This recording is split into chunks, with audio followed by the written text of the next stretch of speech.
Hey guys, what if I could tell you the secret to regain control of your life, better your relationships, achieve more, complain less, better cope with annoying people at school or work, and improve your outlook on all aspects of your life?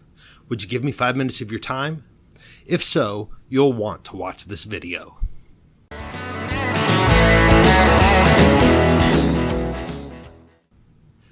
Hey guys, it's Josh from No Dad No Problem with another episode of Dad Talks to Teens, which we upload weekly, so subscribe and ring the bell for notifications when we post new content.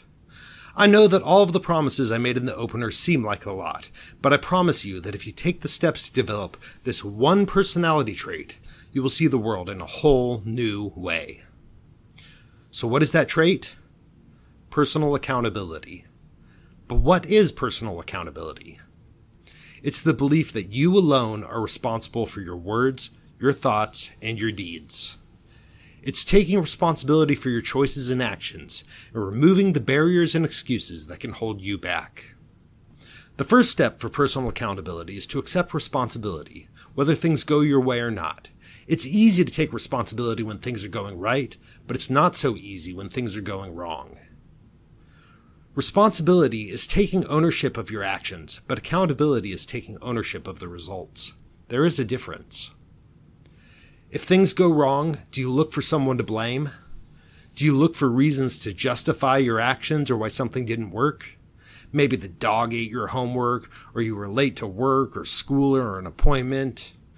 Regardless of the excuse, take ownership. When we stop viewing justifications like, I was only 5 minutes late, it's not that big of a deal, as acceptable, we can start to understand the importance of planning and start conducting ourselves in a manner that is more conducive to success. Now, you can't plan for a flat tire, but that's an anomaly. But if you're always running 5 minutes late, you can plan to leave 10 minutes earlier. Now, a second big key for personal accountability is understanding that you can't control how other people will treat you, but you have 100% control over your reaction. Now, with the exception of people with certain mental health issues, we have an absolute say over how we react or reply when we're presented with a less than optimal situation.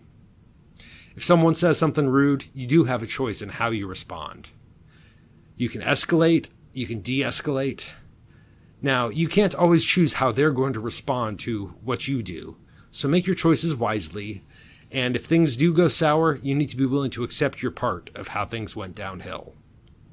Blaming others gives away your personal power, because it lets the belief that other things or other factors control your chances at success.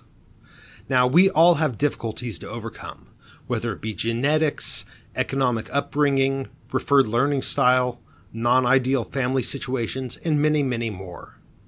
But using these as a crutch will forever limit your potential, because it allows you to have what you've already determined as an acceptable out, an acceptable excuse, when you don't get the results that you desire, rather than you accepting responsibility and ultimately taking accountability. Another large part of personal accountability is honesty.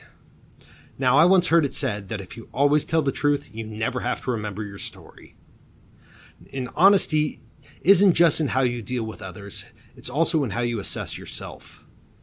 This means that sometimes you're going to have to swallow your pride and own up to your mistakes.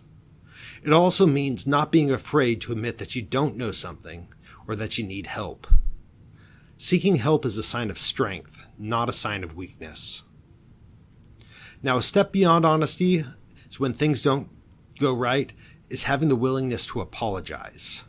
In order to apologize the right way, focus on making amends and show what you will do to make the situation right. This will allow you and everyone else involved to move on and helps focus on the desired end state rather than the problem that occurred. Another level of personal accountability is to use your time wisely.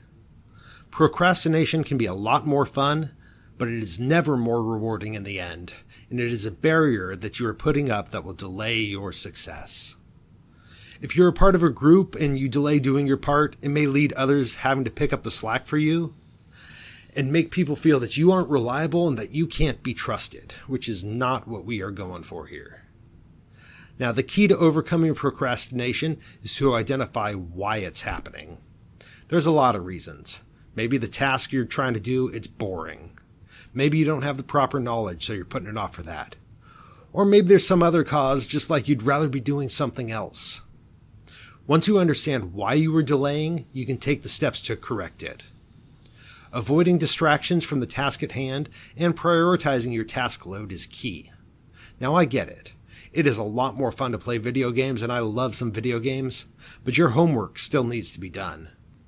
So do your homework first, and enjoy your Snapchat or your gaming later.